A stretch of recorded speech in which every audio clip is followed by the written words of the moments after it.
So, yes. So, hello everyone.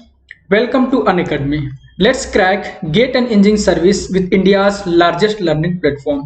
So, आज हम देखेंगे कि जो टेस्ट सीरीज चल रहा है उसका फोर्थ पार्ट देखेंगे और उसमें देखेंगे क्वेश्चन कैसे कैसे फ्रेम होता है, सारा चीज हम डिस्कस करेंगे। ओके, जो स्टूडेंट जो पिछले जो वीडियो वगैरह नहीं देखे हैं वो इस वीडियो को देख सकते हैं और जो पिछले वाला भी वीडियो देख सकते हैं और कॉन्सेप्ट क्लियर कर सकते हैं कि क्वेश्चन कैसे कैसे पूछते हैं। ऑलराइट, चलिए इसमें हम देखेंगे वेरियस टाइप ऑफ क्वेश्चन है।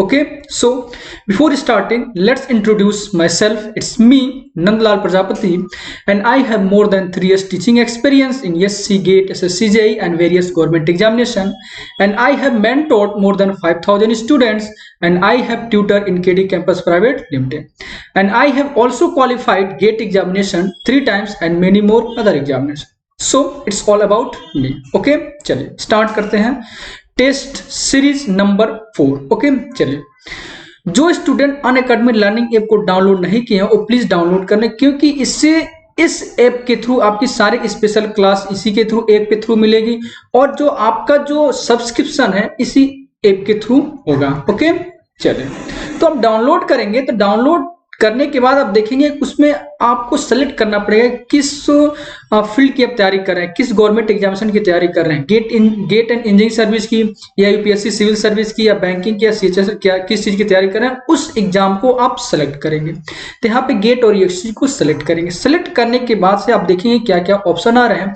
इसमें आपको सब्सक्रिप्शन पे चूज करना पड़ेगा। तो यहाँ पे there are 2 types of subscription is here, first Plus and second Iconics. तो प्लस पे क्या है और आइकॉनिक में क्या है, तो प्लस पे भी इंडिया के बेस्ट एजुकेटर अवेलेबल हैं और आइकॉनिक पे भी इंडिया के बेस्ट एजुकेटर अवेलेबल हैं। देखिए प्लस पे भी आपकी इंटरेक्टिव लाइव क्लासेस चलेंगी, आपकी आइकॉनिक पे भी इंटरेक्टिव लाइव क्लासेस चलेंगी। यहाँ पे भी आपके कोर्स का सारा जो है पीडीएफ फॉर्म में मिलेगा, यहाँ पे भी आपको पीडीएफ फॉर्म मिलेगा। मोस्ट इंपॉर्टेंट थिंग्स यह है कि यहाँ पे भी आपको लाइव टेस्ट, जो प्लस पे भी है आपको live test and quiz provide किए जाएंगे और आइकॉनिक पे भी आपको लाइव टेस्ट और क्विज प्रोवाइड किया जाएगा। यही एक ऐसा पैरामीटर है जो आइडेंटिफाई करता है कि आपका प्रिपरेशन कहां तक हुआ है। Alright, done. चलिए दोनों में डिफरेंस क्या है, दोनों में डिफरेंस ये कर देता है, जो आइकॉनिक का जो सब्सक्रिप्शन आप चूज करते हैं तो उसमें आपको क्या क्या प्रोवाइड एक्स्ट्रा किया जाता है, तो पर्सनल कोर्सेज, स्टडी प्लानर और प्रिपरेटरी स्टडी मटेरियल, ये सारे चीज क्या होंगे, एक्स्ट्रा मिलेंगे, ताकि आपको हर टाइम टू टाइम वो मोटिवेट करते रहेंगे। जो आपका वीकेस्ट पोर्शन है, जो आपका वीक सब्जेक्ट है, उस वीक सब्जेक्ट को क्या करेंगे, स्ट्रॉन्ग करेंगे। Alright, done. चलिए अब बात आती है कि जब आप सब्सक्रिप्शन लेने जाते हैं तो यहाँ पे प्लस और आइकॉनिक का, तब प्लस करस्पॉन्डिंग आप देख रहे हैं 1 month, 3 month, 6 month, 12, 18 and 24 month की करस्पॉन्डिंग आपको फी रखी गई है। जो 1 मंथ का है 5500 रुपीज है और 3 मंथ का कितना है 13,750 रुपए, 6 मंथ का है 12 month, 18 month and 24 month.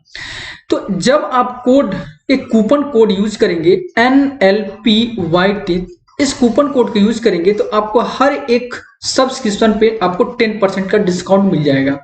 1 month पे, 3 मंथ पे, 6 मंथ पे, 12, 18 एंड 24 मंथ पे ये रिड्यूस होकर के, यस, जब आप कूपन कोड यूज करेंगे NLPYT तो ये रिड्यूस होकर के कितना हो जाएगा, यस, जो 5500 रुपीज है वो 4950 रुपीज, जो 3 मंथ का कोर्स कितना 12,375 रुपीज, सिमिलरली 6 मंथ का 18 month and 12 month, 18 month and 24 month है। अगर आपको कहीं भी प्रॉब्लम आ रही है सब्सक्रिप्शन के रिगार्डिंग या क्वेश्चन के रिगार्डिंग तो आप इस क्वेश्चन को पूछ सकते हैं इस नंबर पे। ऑलराइट, चलिए अब आइकॉनिक की बात आती है तो आइकॉनिक यहाँ पे 2 ही सब्सक्रिप्शन अवेलेबल है, 1 ईयर एंड 2 ईयर। तो 1 ईयर का जो कोर्स है, जो उसका फी है 45,000 रुपीज एंड 2 ईयर का कितना 60,000 रुपीज। जब आप कूपन कोड यूज करेंगे NLPYT तो उस पर आपको 10% का डिस्काउंट मिल जाएगा 1 ईयर पे और 2 ईयर पे।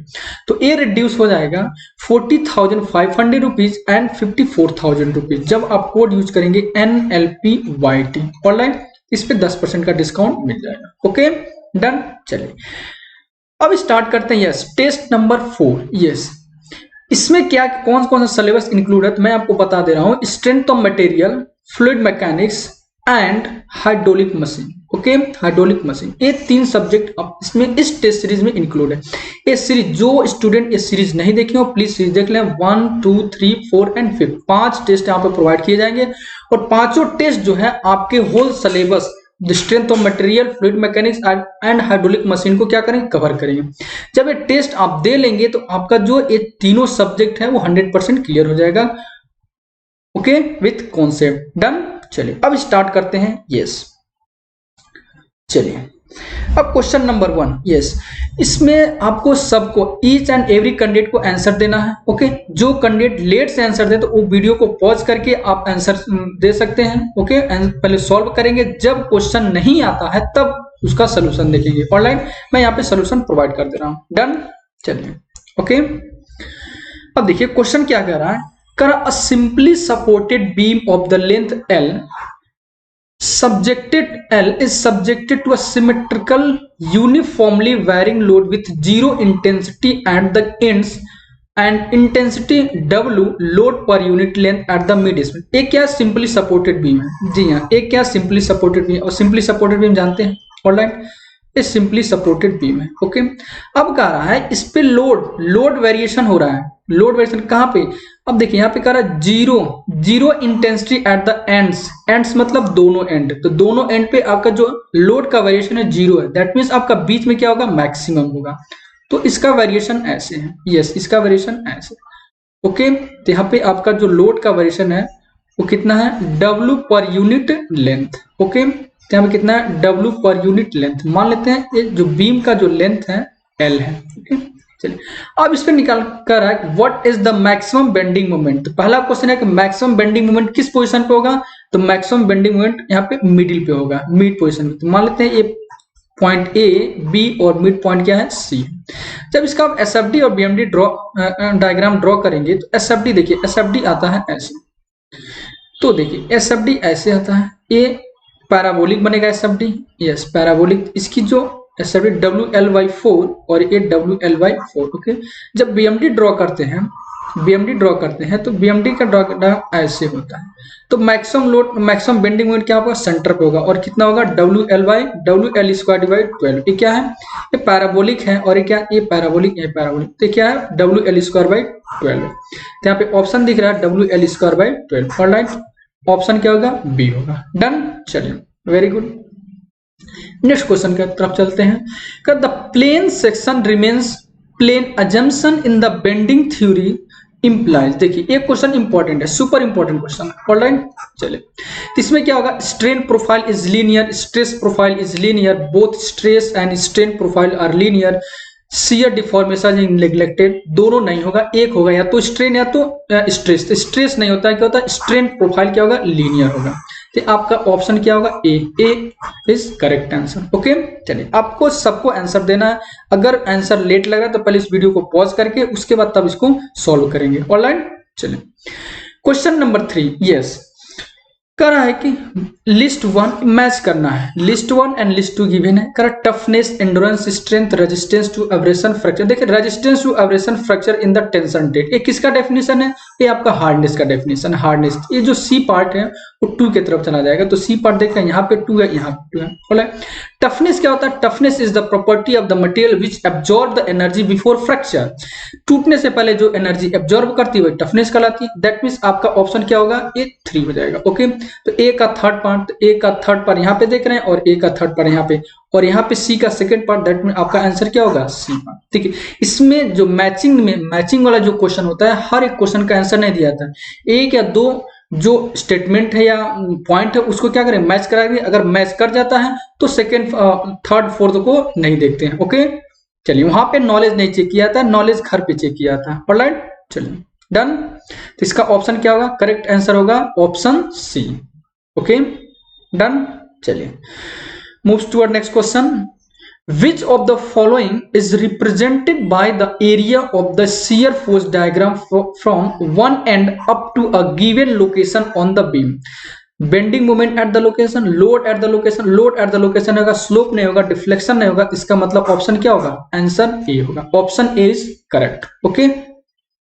चलिए नेक्स्ट क्वेश्चन।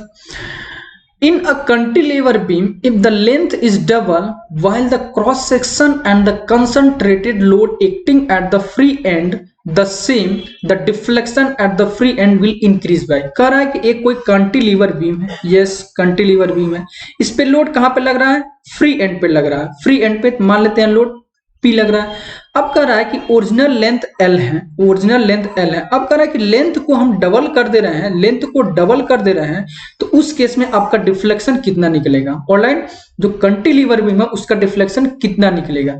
तो इस केस में आप जानते हैं डिफ्लेक्शन कितना होगा, PLQ divide by 3EI। Okay, A क्या, ई क्या है, मटेरियल की प्रॉपर्टी है, Young modulus of the elasticity, ये क्या कांस्टेंट, लेंथ क्या है, वेरी कर रहा है 2EI, आई क्या है, आई आपका मोमेंट ऑफ इनर्शिया है, ये भी constant, load constant, that means आपका जो डिफ्लेक्शन है is directly proportional to the cube of the length, alright.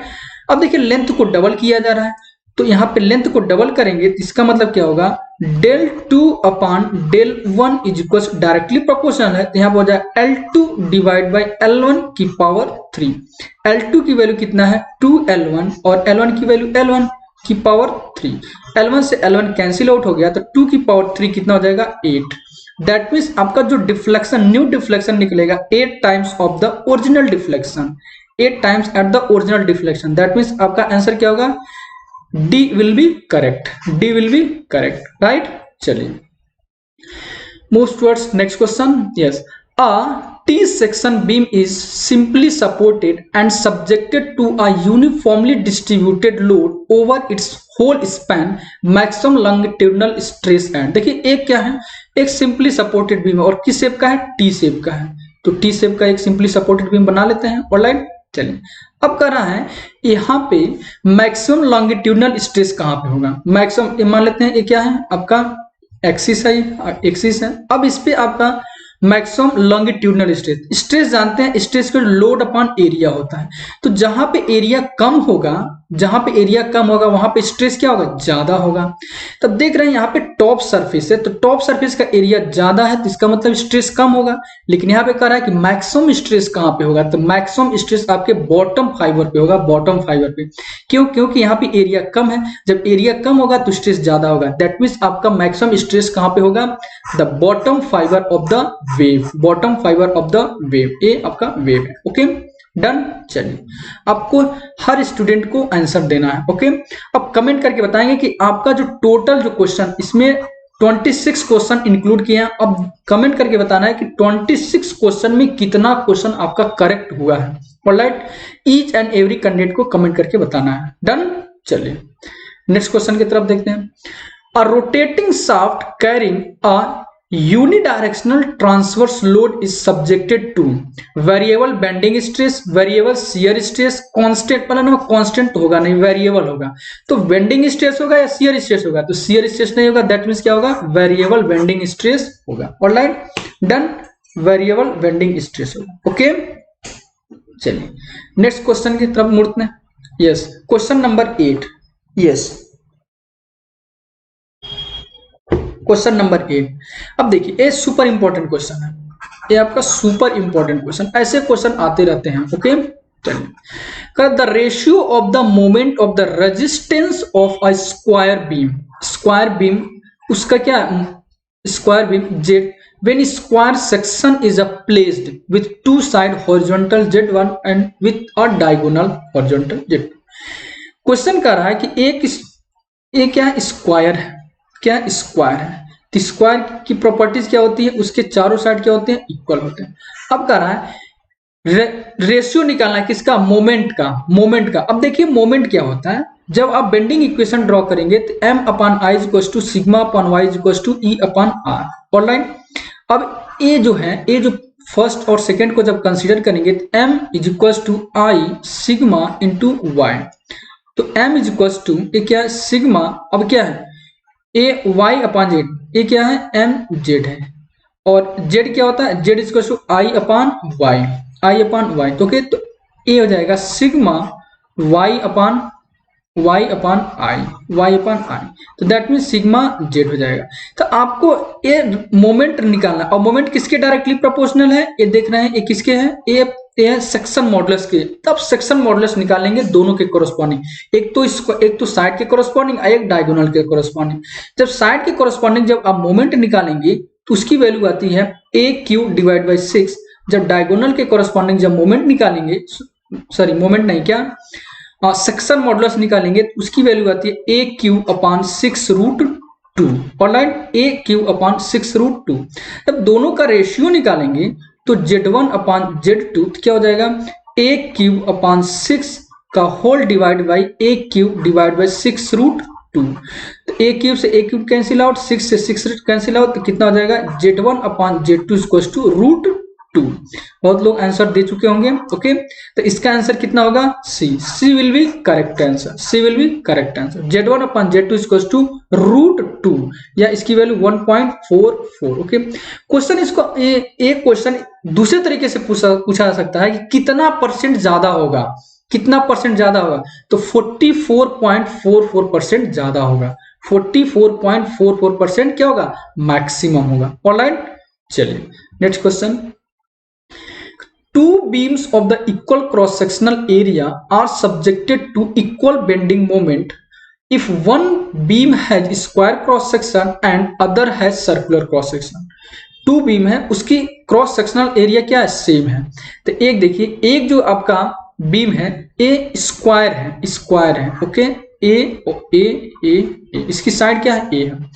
अब कह रहा दूसरा क्या है, सर्कुलर है, दूसरा क्या है, सर्कुलर क्रॉस सेक्शन। ओके, इसकी डायमीटर मान लेते हैं कितना, डायमीटर डी है। और कह रहा है कि जो एरिया है, एरिया सेम है, तो A1 है, इसका ए मान लेते हैं A2 है, तो एरिया सेम करा देते हैं। तो A1 is equal to A2, question में गिवन है। ओके, तो स्क्वायर की एरिया क्या होती है, ए स्क्वायर, स्क्वायर की, और सर्कुलर की एरिया कितनी होती है, pi by 4 D square. Okay, तो डायमीटर यहाँ पे निकल जाएगा 4a स्क्वायर डिवाइड बाई पाई का अंडर रूट। ओके, तो यहाँ पर जाएगा 4 divide by pi under root, और यहाँ पे a की वैल्यू निकल जाएगी। ओके, डन, चलिए। ओके,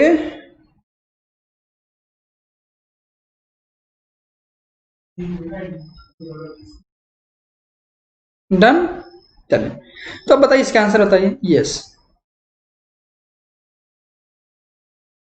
अब कह रहा है beam has square cross section and other circular, then both beam will be equal strong. नहीं, इक्वल स्ट्रॉन्ग नहीं होगा, circular section beam will be stronger, square देखिए बी या तो बी होगा या तो सी होगा, या तो बी होगा या तो सी होगा। अब कैसे, अब देखिए यहाँ पे इसको हम क्या निकालेंगे, देख रहे थे जो स्ट्रेंथ आ रही थी वो directly proportional to the section modulus, directly proportional to the section, इस सेक्शन मॉडुलस। ओके, अब सेक्शन मॉडुलस निकालेंगे स्क्वायर का और सर्कुलर का। ओके, अब इसमें हम देखेंगे कि जो आ रहा है सर्कुलर क्रॉस सेक्शन का जो बीम है, ये सर्कुलर क्रॉस सेक्शन और स्क्वायर क्रॉस सेक्शन में, yes,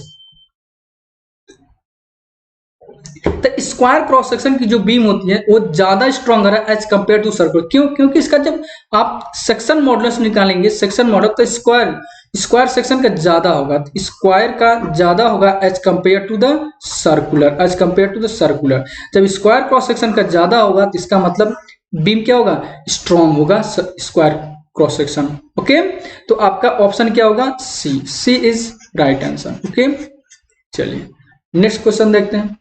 A short column of the external diameter D and the internal diameter D. External diameter capital D and internal diameter small d. Okay, carries an eccentric load. Eccentric load क्या होती है, eccentric load होती है कि जो उसका neutral axis है उससे कुछ डिस्टेंस पे लग रही है।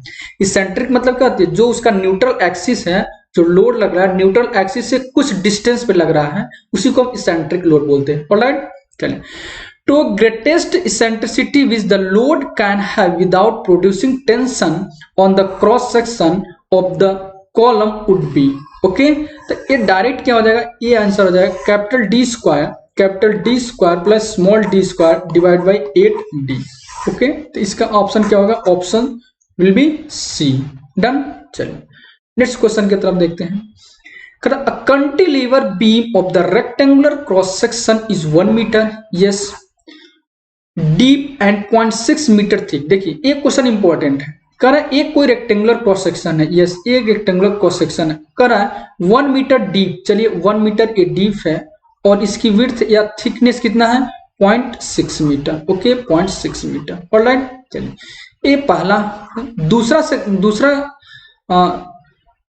सेक्शन क्या कर रहा है, if the beam were to be 0.6 metre deep, इसके जस्ट अपोजिट कर रहा है। अब देखिए उसका जो पहला जो सेक्शन था रेक्टेंगुलर क्रॉस सेक्शन, उसमें 1 मीटर डेप्थ था और 0.6 मीटर थिकनेस। अब इसमें 0.6 मीटर डेप्थ का रहा है और 1 मीटर थिकनेस का रहा है। अब देखिए क्वेश्चन क्या पूछना चाह रहा है, क्वेश्चन ये पूछ रहा है then the beam would be, अब कौन सा बीम क्या होगा स्ट्रॉन्ग होगा, कौन सा बीम वीक होगा, ये कंपेयर करना है। तो मान लेते हैं ये सेक्शन 1 है और ये सेक्शन 2 है, तो स्ट्रॉन्ग और वीक ये कैसे कंपेयर करते हैं, ये निकालते हैं हम सेक्शन मॉडुलस निकालते हैं। तो सेक्शन मॉडुलस क्या होता है, यस पहले का निकालेंगे। सेक्शन मॉडुलस क्या होता है, moment of inertia divide by Y. Y क्या, Y is the distance from the neutral axis to the या तो अपवर्ड डायरेक्शन या तो डाउनवर्ड डायरेक्शन। ये न्यूट्रल एक्सिस है तो यहां से वाई डिस्टेंस है ऑलरेडी, ओके।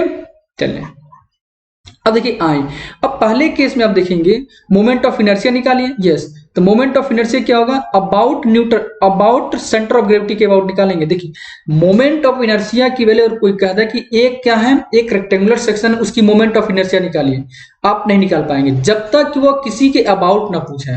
तो आपको क्या है अबाउट पूछना चाहिए, किसके अबाउट वो पूछ रहा है, ऑलराइट। चलिए तो यहाँ पे किसके अबाउट, हमेशा सेंटर ऑफ ग्रेविटी के अबाउट निकालते हैं। तो आई क्या है, तो यहाँ पे लिखे बी डी क्यू अपॉन 12, तो बी कितना है 0.6, डी की वैल्यू कितना है 1, ओके डिवाइड बाय 12 ए हो गया, और वाई कितना है डी बाई 2, तो ए कितना है ए 1 मीटर, तो इसका हाफ कितना हो जाएगा 0.5, ओके। जब इसको सॉल्व करते हैं, यस सॉल्व कीजिए, डन। चलिए अब इसको हम सॉल्व करेंगे तो इसकी वैल्यू कितनी आती है 1.2 मीटर, सॉरी 1.2 मीटर की पावर क्यूब आती है, ओके। चलिए अब Z2 निकालेंगे तो Z2 क्या होगा आई अपॉन वाई। आई क्या, इसका मोमेंट ऑफ इनर्शिया, तो आप देख रहे हैं इसका मोमेंट ऑफ इनर्शिया 1 इंटू 0.6 की पावर 3 डिवाइड बाई 12, और वाई कितना है, टोटल डिस्टेंस कितना है, टोटल डेप्थ 0.6 मीटर, तो हाफ कितना हो जाएगा 0.3 मीटर। जब इसको सॉल्व करेंगे तो 0.72 मीटर की पावर क्यूब आएगी, ओके। अब करा कौन सा बीम स्ट्रॉन्गर होगा, तो जिसका सेक्शन मॉडुलस ज्यादा होगा वो बीम स्ट्रॉन्ग होगा, जिसका सेक्शन मॉडुलस कम होगा वो बीम क्या होगा वीक होगा। तो इसमें बताइए Z1 अपॉन, यस यहाँ पे आप Z2 अपॉन Z1 करेंगे तो Z2 की वैल्यू कितना है 0.2 की वैल्यू कितना है 0.72 मीटर और Z1 की वैल्यू 1.2 मीटर, तो इसका मतलब 0.6 आ रहा है। अब बताइए Z2 की वैल्यू कितना होगी 0.6 Z1, 0.6 टाइम Z1, ओके। अब बताइए बीम क्या होगा, जो Z2 है, जो दूसरा वाला जो सेक्शन है वो स्ट्रांग होगा कि वीक होगा, वीक होगा, क्यों, क्योंकि आप पॉइंट से मल्टीप्लाई कर रहे हैं, पॉइंट से। जब किसी भी नंबर में जब हम पॉइंट से मल्टीप्लाई करते हैं तो उसकी वैल्यू कम हो जाती है, ओके। तो देखिए अब क्या होगा, be weakened 0.6 time be strength, strength होगा नहीं तो क्या होगा वीक होगा। तो एक क्वेश्चन नंबर 11 का क्या होगा, राइट आंसर बी होगा, B option will be correct, done. चलिए क्वेश्चन नंबर 12 देखते हैं, यस इसका आंसर बताइए। The ratio of the average shear stress to the maximum shear stress in the beam with a square cross section। जब हम square cross section की बात करते हैं तो उसमें रिलेशन होता है मैक्सिमम स्ट्रेस इक्वल्स टू 3/2 या 1.5 times of the average stress, okay. लेकिन देखिए एक क्वेश्चन उल्टा पूछा हुआ है, कह रहा है the average shear stress, average shear stress, तो क्या हो जाएगा, दोनों ऑप्शन अवेलेबल है वहां पे, तो average shear stress divide by maximum shear stress, तो क्या हो जाएगा 3/2 ना होकर के 2/3 हो जाएगा, 2/3 हो जाएगा। तो ये निकालना कितना है 2/3, देख रहे हैं 2/3 भी और 3/2 है, तो 3/2 गलत हो जाएगा, ओके। तो कितना हो जाएगा 2/3, ओके। तो इसका आंसर क्या होगा, करेक्ट आंसर बी होगा 2/3, डन। चलिए नेक्स्ट क्वेश्चन की तरफ देखते हैं। the shear stress at the neutral axis in a beam of the triangular section, देखिए एक ट्रायंगुलर सेक्शन है, okay, triangular section with a base of, देखिए एक आपका ट्रायंगुलर सेक्शन है, यस एक ट्रायंगुलर सेक्शन, इसका बेस कितना है 40 mm, alright 40 mm।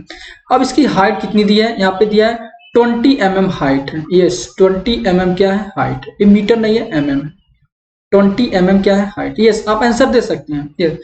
Subjected to shear force, इस पे शियर फोर्स कितना है, शियर फोर्स कितना है 3 किलो न्यूटन है। अब किसके एक्सिस के अलोंग है, ये न्यूट्रल एक्सिस के अलोंग लग रहा है, न्यूट्रल एक्सिस के अलोंग लग रहा है, तो उसमें आपको स्ट्रेस कौन सा निकालनी है, स्ट्रेस वो स्ट्रेस निकालनी है जो न्यूट्रल एक्सिस के अलोंग लग रहा है, मैक्सिमम स्ट्रेस नहीं निकालनी है, ये न्यूट्रल एक्सिस के अलोंग स्ट्रेस निकालनी है। तो इस केस में आपका न्यूट्रल एक्सिस के अलोंग स्ट्रेस आता है 4/3 टाउ एवरेज, 4/3 टाउ एवरेज, तो 4/3 क्या है 4/3 tau average, average shear stress क्या होगा लोड अपॉन एरिया, तो लोड कितना दिया है, लोड दिया 3 kilo Newton, yes colour change कर देते हैं, ये कितना दिया है 3 kilo Newton, okay 3 kilo Newton divide by area. अब ट्रायंगल का एरिया कितना होगा, base into height divide by 2, यही तो होगा, ये आपका base into height divide by 2। जब इसको सॉल्व करेंगे 3 से 3 कैंसिल आउट, 4 से 4 कैंसिल आउट, 00 से 00, 2 से 2 कैंसिल आउट, तो कितना बच जाएगा, न्यूट्रल एक्सिस के लॉन्ग कितना हो जाएगा, yes 10 mega pascal, 10 mega pascal, ये न्यूट्रल एक्सिस के लॉन्ग है।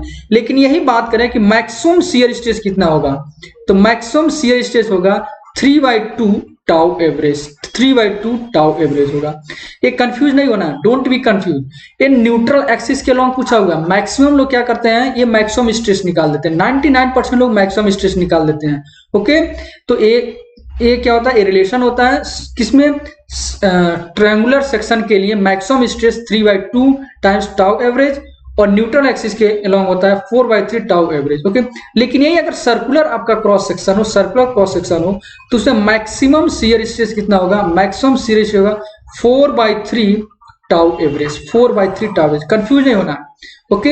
ये 4/3 किसके अलोंग, जब सर्कुलर क्रॉस सेक्शन हो, सर्कुलर क्रॉस सेक्शन हो तो मैक्सिमम शियर स्ट्रेस, लेकिन ट्रायंगुलर क्रॉस सेक्शन होगा तो न्यूट्रल एक्सिस होगा 4/3 tau average, 4/3 tau average, okay. तो आप याद रखेंगे तो क्वेश्चन सॉल्व हो जाएगा। देख रहे हैं ऑप्शन क्या होगा, सी होगा,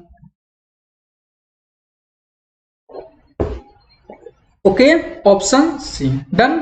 चलिए नेक्स्ट क्वेश्चन देखते हैं। With in a boundary layer for study in compressible flow the Bernoulli equation. अब देखिए बर्नौली इक्वेशन जब भी हम अप्लाई करते हैं तो उसमें अजम्पशन होता है। अजम्पशन क्या, पहला नंबर जो फ्लूइड होगा आइडियल होगा, और क्या होगा इरोटेशनल होगा, यस इरोटेशनल होगा, और क्या होगा इनकम्प्रेसिबल होगा, incompressible, fluid must be ideal, incompressible, irrotational, study, study, और क्या होगा आइडियल, इनकम्प्रेसिबल, इरोटेशनल, स्टडी, और ना एनर्जी उसको देंगे ना ही एनर्जी लेंगे, ना एनर्जी देंगे ना ही एनर्जी लेंगे। तब बताइए क्या कर रहा है, holds because the flow is study, holds तो करेगा, holds because the flow is incompressible, holds because the flow is transition, does not hold because the flow is friction। जब वो उस समय होल्ड नहीं करेगा जब वहां पे फ्रिक्शनल लॉसेस होंगे। और आप जानते हैं कि जब बर्नौली इक्वेशन जब हम यूज करते हैं तो वहां पे कहीं भी लॉसेस की डिस्कशन नहीं करते हैं, ओके। वहां पे लॉसेस होता ही नहीं है, क्यों, क्योंकि आइडियल फ्लूइड है। आइडियल फ्लूइड क्या है, एक तरह का हाइपोथेटिकल फ्लूइड है। आइडियल फ्लूइड कभी नेचर में एग्जिस्ट ही नहीं करेगा, ये सब क्या हाइपोथेटिकल है, ओके। तो यहाँ पे क्या होगा, इसका करेक्ट आंसर क्या होगा, yes correct answer option D, correct answer क्या होगा ऑप्शन डी, राइट। चलिए नेक्स्ट क्वेश्चन की बात करते हैं। A pitot static tube is used to measure the velocity of the water in pipe. The stagnation pressure head 6 meter and static pressure head is 5 meter. Okay, calculate the velocity of the flow assuming the coefficient of the tube equal to, coefficient of discharge दिया 0.98, तो velocity निकालनी कितना होगा, simple question. देखिए अब stagnation pressure head कितना दिया है, स्टैग्नेशन प्रेशर हेड ये दिया है, स्टैग्नेशन प्रेशर हेड 6 मीटर है, स्टैटिक प्रेशर हेड कितना है, स्टैटिक प्रेशर हेड 5 मीटर है, ऑलराइट।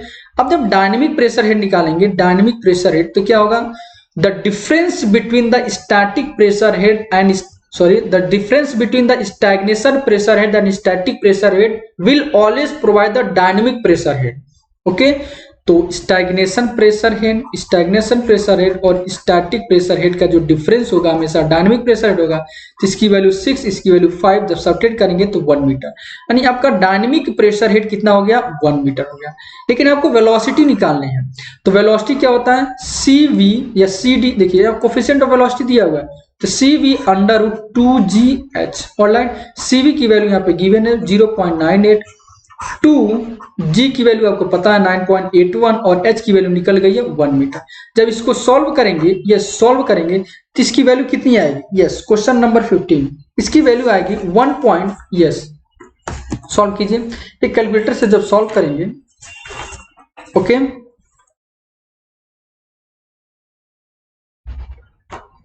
तो 4.34 मीटर पर सेकेंड आएगा, कितना, 4.34 मीटर पर सेकेंड, डन। तो वेलोसिटी इतना आएगा 4.34 मीटर पर सेकेंड, ओके। चलिए नेक्स्ट क्वेश्चन देखते हैं। Circular water tank of 2 metre diameter, okay, एक सर्कुलर वाटर टैंक है जिसकी डायमीटर कितनी है, 2 मीटर है जो circular orifice of the dam. अब एक उसके नीचे यहाँ पे देखिए बॉटम पे, एट द बॉटम पे 1.1 मीटर का ओरिफिस मीटर लगा हुआ है। तो यहाँ पे फिगर ड्रॉ कर देते हैं, ये आपका सर्कुलर वाटर टैंक है, जी हाँ। अब इसके बॉटम सरफेस पे 0.1 मीटर डायमीटर का एक क्या है, ओरिफिस मीटर लगा हुआ। ओरिफिस मीटर क्या होता है, एक डिवाइस होती है जो डिस्चार्ज मेजर करने का काम आता है। ओरिफिस मीटर क्या होती है, एक डिवाइस होती है जो डिस्चार्ज मेजर करता है, डन। चलिए अब करा इस सर्कुलर वाटर टैंक में जो डिस्चार्ज है, डिस्चार्ज कितना है, 20 लीटर पर सेकेंड, ये गिवन है, 20 लीटर पर सेकेंड, ओके। जब लीटर पर सेकेंड को मीटर क्यूब पर सेकेंड में कन्वर्ट करेंगे तो 1000 से डिवाइड करेंगे तो इसकी वैल्यू कितनी आएगी, 0.2 मीटर क्यूब पर सेकेंड, डन। चलिए ये गिवन है। And escape through the orifice, the CD of the orifice. अब CD कोफिशिएंट ऑफ डिस्चार्ज की वैल्यू गिवन है 0.8, alright. Consider the acceleration due to gravity 9.81 metre पर second square, neglecting friction losses को neglect कर दिया है। अब करा the height of the water level in metre, height कितना होगा। अब मान लेते हैं फ्लूइड है, अब इसकी आपको टोटल हाइट निकालनी है, दैट मीन्स आपको H की वैल्यू फाइंड आउट करनी है, ओके। तो इस केस में ओपन चैनल केस में मैं डेरिवेशन कराया था, इसकी जी डिस्चार्ज की वैल्यू आती है CDA √2GH, yes, CDA √2G, जिसकी वैल्यू गिवन है वहां पे पुट कर देंगे, जो अननोन है उसको फाइंड आउट कर लेंगे। तो डिस्चार्ज की वैल्यू है, यस गिवन है 0.02 मीटर क्यूब पर सेकेंड, CD की वैल्यू गिवन है 0.8। अब देखिए एरिया क्या है, एरिया किसका है, ओरिफिस मीटर का, और ओरिफिस मीटर की डायमीटर है 0.1 मीटर, तो उसका एरिया कितना है, π/4d स्क्वायर। तो π/4d स्क्वायर, d की वैल्यू 0.1 का square, under root of 2G की वैल्यू गिवन है 9.81 और H की वैल्यू क्या है, अननोन है, यही H की वैल्यू निकालें। जब यहाँ पे H की वैल्यू जब कैलकुलेट करते हैं, यस, इसकी वैल्यू आती है 0.5169 मीटर, और किस में निकालना है, मीटर में ही निकालना है, ऑलराइट। चलिए बहुत लोग इसका आंसर दे चुके होंगे, ऑलराइट, डन। चलिए ओके, चलिए आपको हर एक क्वेश्चन को सॉल्व करना है, ओके। अगर फास्ट नहीं हो पा रहा तो इस वीडियो को पॉज करके क्वेश्चन को सॉल्व करेंगे, तब जाकर के उसका सलूशन देखेंगे, ऑलराइट। चलिए और सबको आंसर देना है, डन। क्वेश्चन नंबर 17, ओके, देखते हैं। The angle of the diverging portion of the venturi metre is limited to the 7 degree. अब देखिए वेंचुरी मीटर की बात किया है। वेंचुरी मीटर क्या होती है, venturi metre is a device which measure the discharge, okay. और ये किस पे काम करता है, ये किसका एप्लीकेशन पार्ट है, बर्नौली इक्वेशन का एप्लीकेशन पार्ट है, venturi metre, pitot and orifice metre. तो वेंचुरी मीटर की बात करा जो डाइवर्जिंग एंगल है, और डाइवर्जिंग एंगल की वैल्यू है 7 डिग्री से ज्यादा नहीं होती है, yes.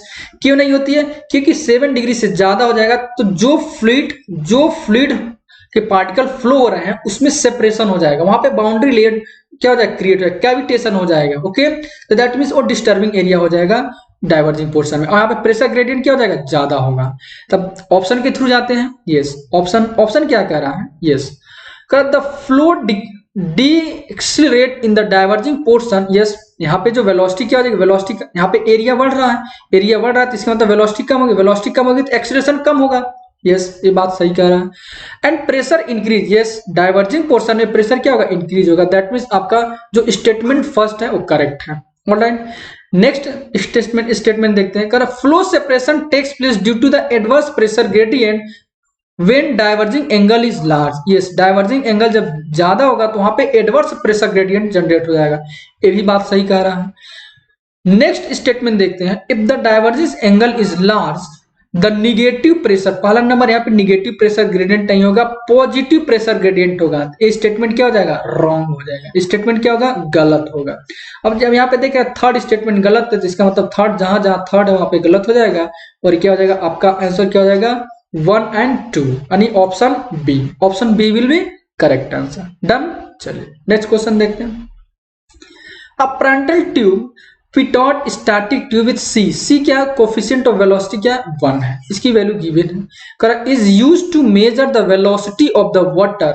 Yes the differential manometer reading is x। Differential manometer कितना है 10 mm है। ओके, अब कर रहा है of the liquid column with the relative density 10, relative density 10 दिया है, g की वैल्यू 9.81 मीटर पर सेकेंड और वेलोसिटी ऑफ द वाटर, तो वाटर की वेलोसिटी निकालनी है। तो पहले हम क्या निकालेंगे, h निकालेंगे। h क्या होगा, x into S M divide by S minus 1। यहाँ पे x की वैल्यू कितना है 10 mm है, तो इसको हम मीटर में कन्वर्ट करेंगे तो 0.01 मीटर, और sm की वैल्यू कितना है 10, और वाटर की स्पेसिफिक ग्रेविटी 1 जब सब्ट्रैक्ट करेंगे तो इसकी वैल्यू 0.09 मीटर आएगी। ऑलराइट, तो h की वैल्यू 0.09 मीटर आएगी। लेकिन h की वैल्यू कैलकुलेट नहीं करनी है, वेलोसिटी निकालनी है।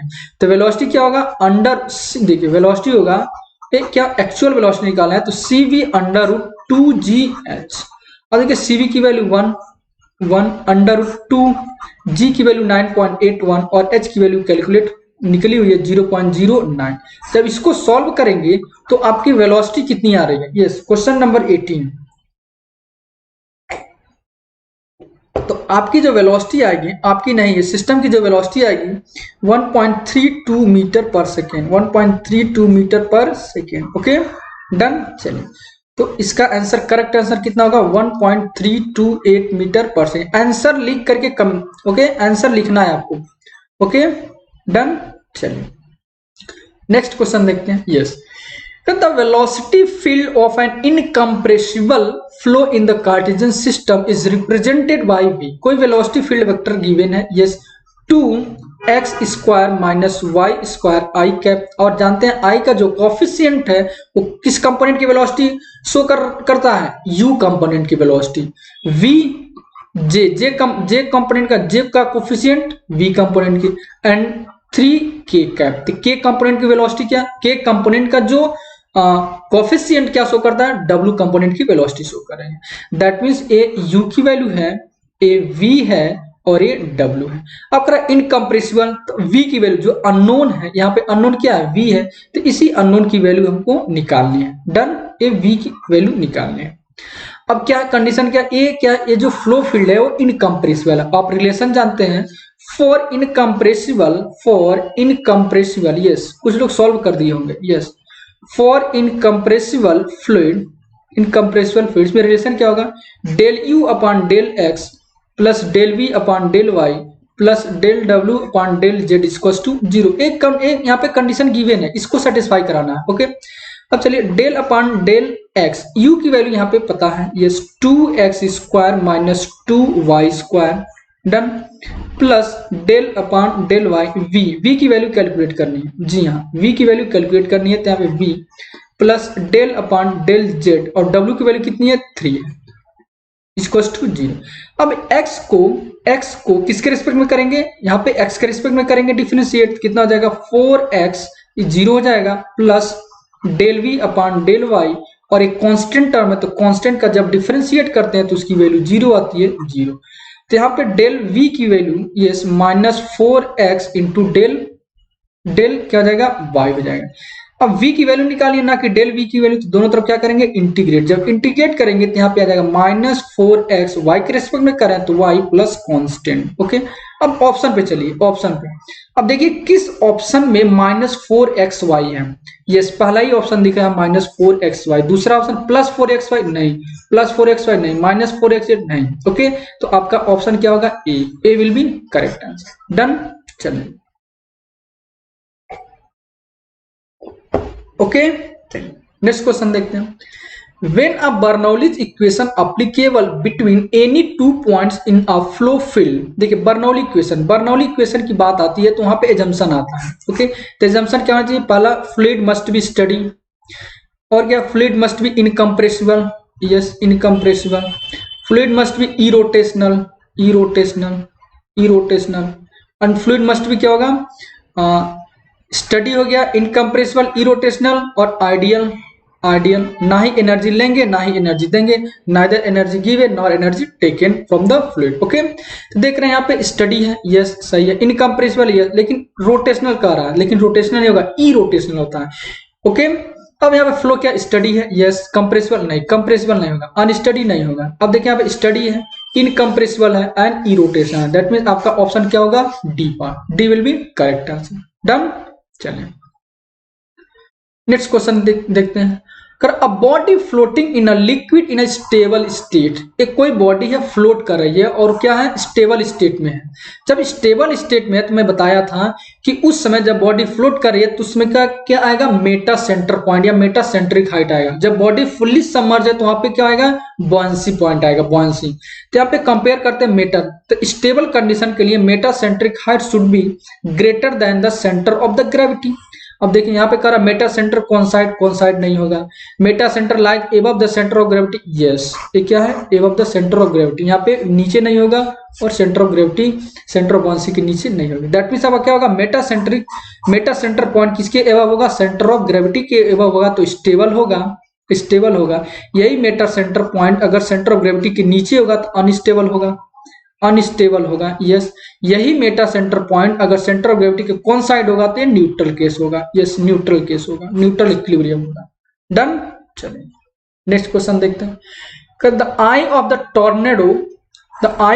टॉर्नेडो हैज अ रेडियस कितना है? यस, रेडियस है 40 मीटर, तो उसमें उसकी वेलोसिटी कितनी होगी? 50 मीटर पर सेकेंड। ये सब गिवन है।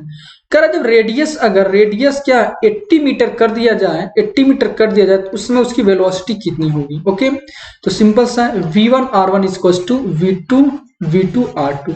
v1 की वैल्यू कितनी है? v1 की वैल्यू 50, r1 की वैल्यू 40 इक्वल्स टू v2 की वैल्यू कैलकुलेट करनी है और rt की वैल्यू 80 है। 40 यहाँ पे 2 और यहाँ पे कितना हो जाएगा? 25। तो v2 की वैल्यू कितनी हो जाएगी? 25 मीटर पर सेकेंड। डन, चलिए कुछ लोग का आंसर आ गया होगा। ओके, चलिए इसका आंसर क्या होगा? D will be correct answer. Done, चलिए नेक्स्ट क्वेश्चन देखते हैं। An open circular cylinder 1.2 meter high is filled with a liquid to its top. The liquid is given a rigid body rotation about the axis of the cylinder. ये क्या एक cylinder है? Yes, ध्यान से देखेंगे, ये सिलेंडर है।